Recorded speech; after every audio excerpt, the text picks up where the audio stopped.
Espace TV. Espace TV, le 10 minutes.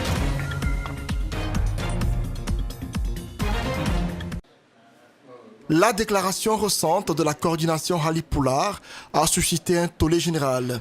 Il est reproché à El Hadj Sékou Yaya Barry d'avoir tenu un discours divisionniste. Le ministre Cheikh Sako envisage une convocation afin qu'il s'explique. Le doyen juge cette sortie tardive. La sortie du ministre maintenant, en 2018, alors que les choses courent depuis 2013, moi je crois que c'est un peu tard. Oui, mais je n'irai pas en justice. Je n'irai pas en justice. Il faut dire à ce ministre que je n'irai pas en justice. C'est pas moi, c'est moi qui ai créé ces conditions-là, pour qu'il soit là, pour qu'il se permette de me dire de venir en justice. Au sujet de la rencontre récente de Dubrika, le président de la coordination Halipoulard pense qu'il ne faut pas faire d'amalgame. Pour lui, El Hadj Sékou Nassouma, en parlant de la vente des parcelles, ne fait pas allusion aux Guinéens. Il a parlé des étrangers. Moi, j'estime qu'il parle des Chinois qui sont à Boké et à Bofa. Il parle des Chinois qui sont peut-être n'importe où, des Libanais qui ont acheté par-ci, par-là, qui ont fait des emprises dans la mer. Moi, je crois qu'il s'agit de ceux-là. Je n'ai rien contre Souma. Il est venu ici, il y a un pacte que nous avons signé, il a dit qu'il était mon adjoint. Les coordinations régionales ont une histoire. Elles jouaient autrefois le rôle de Sénat. C'était le recours ultime en cas de conflit dans le pays. Mais aujourd'hui, Sékou Yaya Barry pense que le gouvernement les a toutes divisées à son profit. Un constat amer, il y a longtemps que le gouvernement nous a divisés. Les trois sont autour du gouvernement et nous sommes rejetés. Coordination Halipoulard. Et pour quelle raison? Le président de cette coordination du Fouta n'est pas contre la mise en place d'une coordination nationale, mais il préconise que le choix revienne au peuple, pas au gouvernement.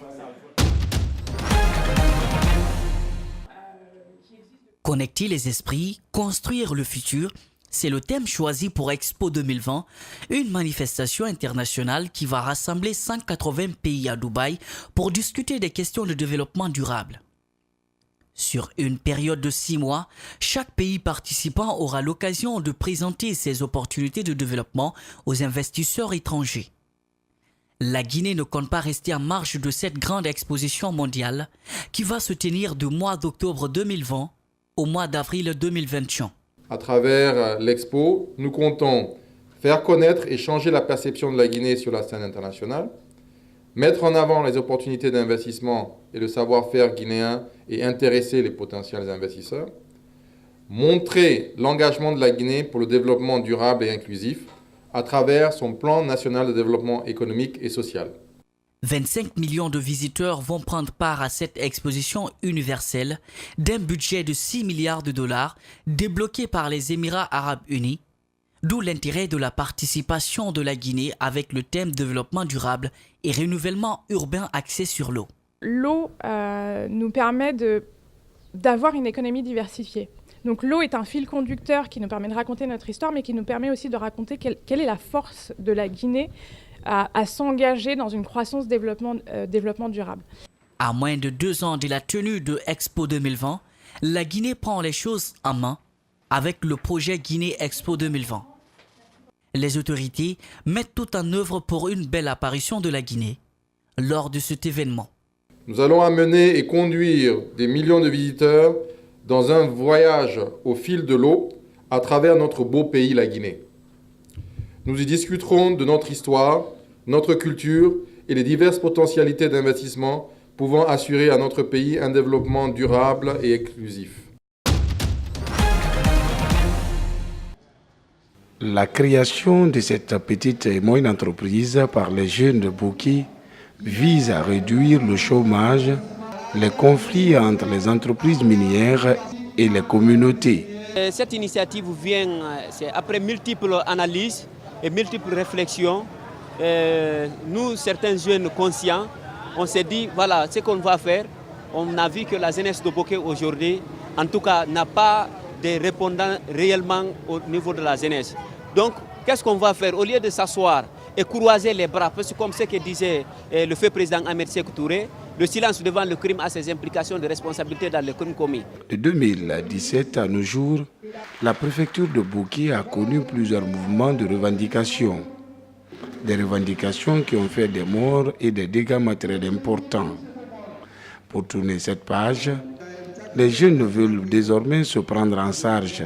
On a dit de se regrouper et de voir qu'est-ce qu'il faut faire en place pour que les jeunes puissent se retrouver sur le même endroit pour parler en tout cas de la situation de Bokeh.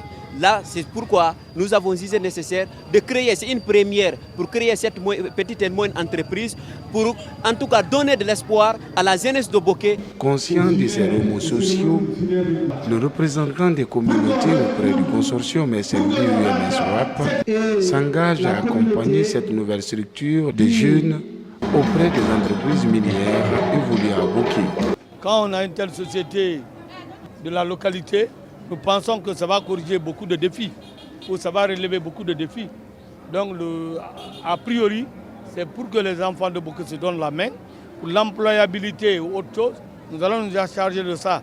Mais ça, la condition, elle est là.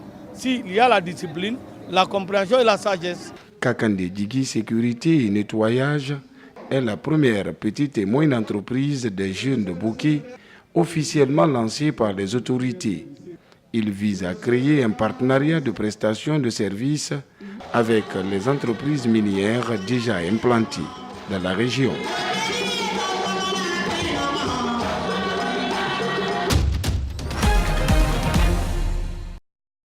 Une nouvelle station Shell dans la commune de Matoto, précisément dans le quartier Gbessia, Cité de l'Air.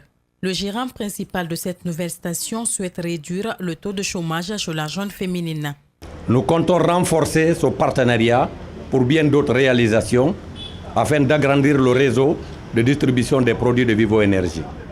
Dans cette nouvelle station, nous avons voulu encourager l'émancipation de la femme en ayant majoritairement les employés ici de la ZENT féminine.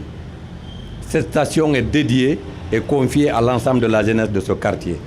Pour le représentant des impôts, cette nouvelle station service Shell va apporter beaucoup au quartier Gbessia Cité de l'Air.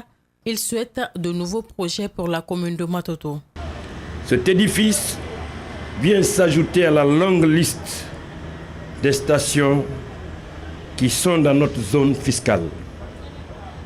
Aussi permet l'employabilité de nos jeunes qui sont en quête de travail ou d'emploi. Nous voudrons que dans un proche avenir, assister encore une fois de plus à l'ouverture d'un autre édifice qui verra s'ajouter à la longue liste que nous avons. Le vice-président de Vivo Énergie s'est réjoui du partenariat avec Shell Service. Il a tout de même mis un accent particulier sur le respect mutuel des engagements pour une collaboration saine. Nous voulons être respectés encore par la communauté qui est autour de cette station-service. Il faut qu'elle se sente en sécurité. Il faut que la station-service qui va être ouverte avec cette marque Shell sur ce point de vente n'inquiète pas nos voisins. Ils veulent effectivement de la sécurité et les normes. Une nouvelle promo dénommée Gratter et gagner est prévue du 10 au 30 décembre prochain. Briser la glace pour ne pas mourir de soif. C'est le rituel de nombreux villageois de Yakoutie dans le nord-est de la Sibérie chaque début d'hiver. 10 mètres cubes de glace arrachés au lac, ce sont environ 7 mois d'eau potable pour une petite famille. Il fait déjà moins 41 degrés et le temps presse pour Innocenti et son équipe. Dans quelques jours, la couche de glace sera trop épaisse. Le plus difficile, c'est lorsque la glace a une épaisseur de 30 à 50 cm. Dans ce cas-là, le travail devient physiquement très dur. Dans les communautés rurales de cette région, la plus froide de la planète, l'eau courante est un luxe. Le robinet ne fonctionne que quelques semaines dans l'année quand les canalisations ne sont pas gelées. La glace, récoltée à la surface du lac, est une alternative qui tombe à pic. Notre glace est claire. Nous ne la nettoyons pas, nous la mettons tout de suite dans un tonneau et c'est tout. C'est l'eau la plus pure à boire qui existe.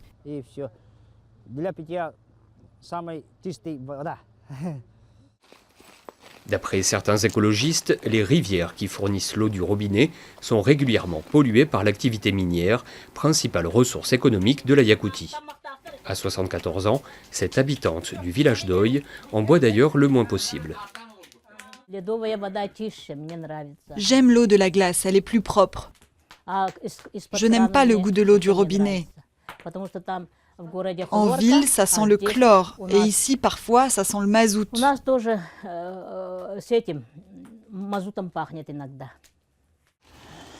De même que la pêche ou la coupe du bois, Innocenti enseigne la récolte de la glace aux jeunes générations. Un savoir indispensable dans une région qui compte près d'1 million de lacs pour autant d'habitants.